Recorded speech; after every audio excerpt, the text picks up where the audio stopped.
अन्य समाचार पर હવે નજર કરીએ। ચાણસ્માના ઝીલિયા ગામે ફાર્મ પર હુમલાનો મામલો। પાટણ પોલીસ દ્વારા 3 દિવસ બાદ આરોપીઓનું જાહેરમાં સરઘસ કાઢ્યું।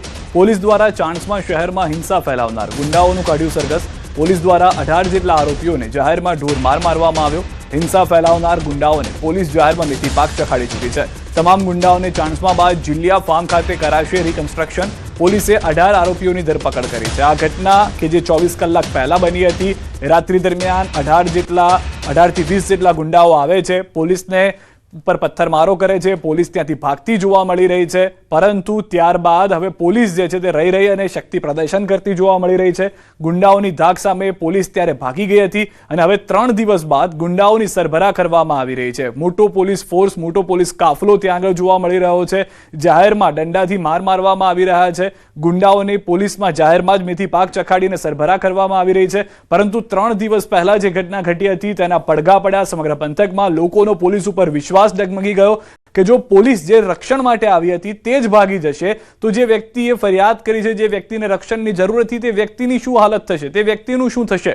त्यारबाद કેટલાક પોલીસ અધિકારી કર્મચારીઓને સસ્પેન્ડ કરી દેવામાં આવ્યા, ફરજ મુક્ત કરી દેવામાં આવ્યા તેવા પણ સમાચાર વહેતા થયા। પરંતુ હવે જે 3 દિવસ 72 કલાક જેટલો સમય વીતી ગયા બાદ ઝીલિયા ગામે જે ફાર્મ પર હુમલો થયો હતો તેના આરોપીઓને આ રીતે જાહેરમાં લાવવામાં આવે છે, દોરડાથી બાંધવામાં આવે છે અને જાહેરમાં જ મેથી પાક ચખાડવામાં આવી રહ્યો છે। વધુ માહિતી ન્યૂઝ 18 સંવાદદાતા અશરફ પાસેથી મેળવીશું। અશરફ, હજી ઘટનાનું રિકન્સ્ટ્રક્શન તો બાકી છે, પરંતુ તે પહેલા જ જાહેરમાં માર મારવામાં આવે છે, પોલીસ તરફથી સરભરા કરી દેવામાં આવી છે।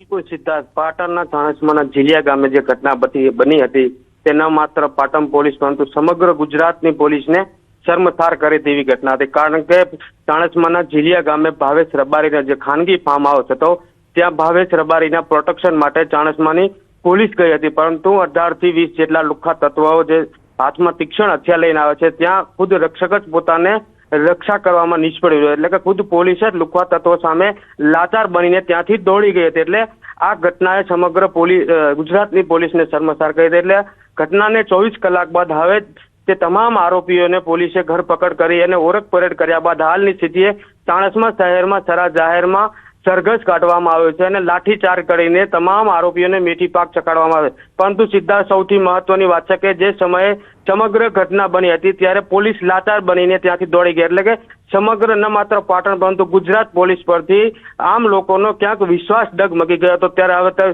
વિશ્વાસને ફરી મેળવવા માટે હવે ચાણસ્મા શહેરમાં આરોપીઓનું સરઘસ કાઢીને લાઠીચાર્જ કરવામાં આવેલો છે। ત્યારબાદ હવે જે જગ્યાએ ઘટના ઘટી હતી ભાવેશ રબારીના ફાર્મ હાઉસ પાસે તે ઝીલિયા ગામે તમામ આરોપીઓને લઈ જમાશે। પરંતુ સૌથી મહત્વની વાત ડેમેજ કંટ્રોલનો પ્રયાસ છે પોલીસનો કે જે છબી ખડાઈ હતી, કાયરતાનું એક ઉદાહરણ પૂરું પાડ્યું હતું, તે હવે કાયરતાથી સામે યુદ્ધની જેમ લડીને લેવાના મૂડમાં હોય તેવું દેખાડવામાં આવી રહ્યું છે પોલીસ તરફથી। બિલકુલ સિદ્ધાર્થ, તે કહીએ તો નવાઈ નથી, કારણ કે અત્યારની સ્થિતિએ પાટણની સમગ્ર police LCB, SOG, parole squad, સ્થાનિક પોલીસ, નજીકના પોલીસે તમામ પોલીસ અહીંયા અત્યારે એકઠી કરી દેવામાં આવી છે અને હવે જાહેરમાં પોલીસની શક્તિનું પ્રદર્શન કરી રહ્યા છે। પરંતુ જે સમયે આરોપીઓએ પોલીસને લાચાર બનાવી હતી તે સમયે પોલીસ ક્યાંક નમાલી થઈને ત્યાંથી ભાગી ગઈ હતી। એટલે કે સમગ્ર ઘટનામાં આમ લોકોનો પોલીસ પરથી વિશ્વાસ ઉઠી ગયો હતો કે જે પ્રજાને રક્ષા માટે છે તે જ પોલીસ ક્યાંક અસામાજિક તત્વો સામે લાચાર બનીને ત્યાંથી ભાગી જાય છે। એટલે કે ભાવેશ રબારીના ફાર્મ હાઉસ પર જે ઘટના બનવાની હતી તે ચાણસ્મા પોલીસમાં પ્રથમ જ તેમને ત્યાં ફરિયાદ એટલે કે જાણ થઈ ગઈ હતી। ત્યારબાદ પ્રોટેક્શન પણ મૂકવામાં આવ્યો હતો, પરંતુ અસામાજિક તત્વોને કાબૂમાં કરવાને બદલે પોલીસ ત્યાંથી ભાગી છૂટી હતી। એટલે કે પોલીસ લાચાર બની હતી, પોલીસની જે આબરૂ ગઈ હતી તે આબરૂ મેળવવા પોલીસ ક્યાંક હવે ધમ પછાડા કરી રહ્યા છે। ચાણસ્મા શહેરમાં તમામ આરોપીઓને પકડી અને જાહેરમાં લાઠીચાર્જ કરીને પોતાની આબરૂ બચાવવાનો ક્યાંક પ્રયાસ કરી રહ્યો તેવું કહીએ તો નવાઈ નથી। આભાર અશરફ સમગ્ર માહિતી બદલ।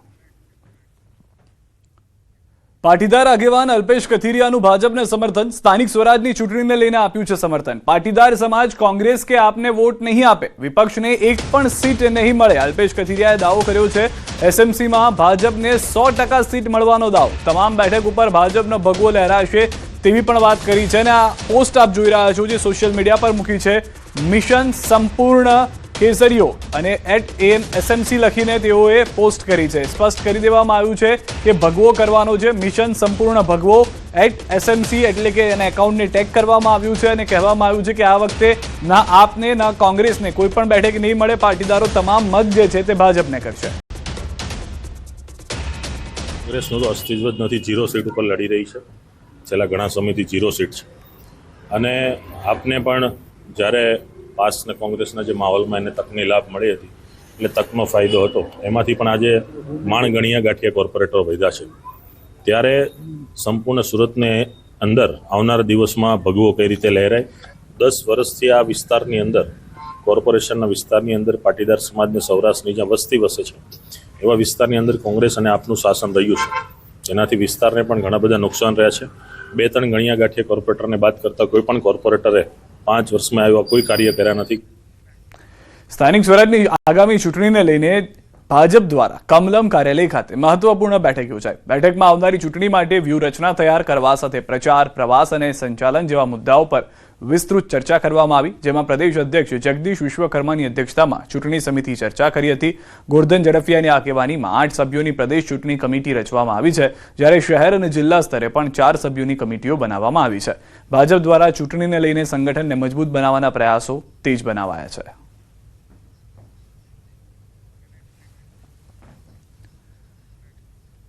રાજ્યમાં સમાન નાગરિક સંહિતા યુસીસી લાગુ કરવાની દિશામાં મહત્વપૂર્ણ પગલું ભરાયું છે. ઉત્તરાખંડ મોડલ અપનાવવાની હિલચાલ તેજ થઈ ગઈ છે. આ નવા કાયદા હેઠળ હવે રાજ્યમાં કોઈપણ ધર્મના લગ્ન અંગે નોંધણી કરાવવી અનિવાર્ય બનશે. જોકે નોંધણી વગર લગ્ન અમાન્ય નહીં ગણાય, પણ દંડ ભરવો પડશે. લગ્ન, છૂટાછેડા, વારસાગત મિલકત અને દત્તક લેવા જેવા મુદ્દાઓનો પર તમામ ધર્મો અને સમુદાયો માટે સમાન કાયદાકીય માળખું આ ડ્રાફ્ટ અહેવાલમાં સમિતિ દ્વારા સૂચવવામાં આવ્યું છે. વિશેષ કરીને મહિલાઓના સમાન અધિકારો અને સુરક્ષાને આ ડ્રાફ્ટમાં પ્રાથમિકતા આપવામાં આવી છે. લિવ ઇન રિલેશનશિપમાં રહેતા સાથીદારોએ રજિસ્ટ્રાર પાસે નિવેદન રજૂ કરવું ફરજિયાત રહેશે. લિવ ઇન સંબંધોથી જન્મેલું બાળક કાયદેસર ગણાશે અને તેને તમામ હકો પ્રાપ્ત થશે. હવે રાજ્ય સરકાર 24મી કે 25મી માર્ચે યુસીસી વિધેયક ગૃહમાં લાવશે. આ વિધેયક પર ચર્ચા પણ કરવામાં આવશે. તો મોટા સમાચાર છે ખૂબ જ, કારણ કે યુસીસી બિલની જે મહત્વની મોટી વાતો છે તે અત્યાર સુધીમાં જે બહાર આવી છે તે પ્રમાણે લિવ ઇન રિલેશનશિપમાં રહેતા લોકો માટે પણ આ યુસીસીની અંદર કાયદા બનાવવામાં આવ્યા છે. છૂટાછેડાની પ્રક્રિયા તમામ ધર્મો માટે પણ સમાન કરી દેવામાં આવી છે. જો કોઈ વ્યક્તિ લગ્ન કરે છે, રજીસ્ટ્રેશન નથી કરાવતા, તો તેઓને દંડ પણ ભરવો પડશે. આમ અલગ અલગ મુદ્દાઓ જે છે તે યુસીસીમાં રાખવામાં આવ્યા છે.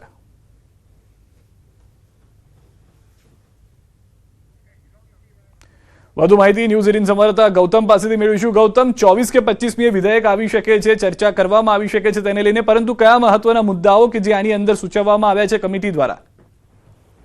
બિલકુલ, રાજ્ય સરકાર દ્વારા ગુજરાત વિધાનસભામાં ગુજરાત સમાન નાગરિક સંહિતા એટલે કે યુસીસી વિધેયક જે છે તે લાવવામાં આવશે અને 24 તારીખે આ વિધેયક લાવવામાં આવે તે પ્રકારનું પૂર્ણ આશ્વાસ જે છે તે જોવા મળી રહ્યું છે. મહત્વનું એ છે કે 209 પાનાનું ગુજરાત નાગરિક સંહિતા જે છે તે બિલ રજૂ કરવામાં આવશે ગુજરાત વિધાનસભાની અંદર. 4 ભાગની અંદર આ તૈયાર થયેલું બિલ જે છે તેમાં ભાગ 1, 2 અને કુલ 7 પ્રકરણના કુલ ભાગ 1 અને 2 માં 7 પ્રકરણો છે.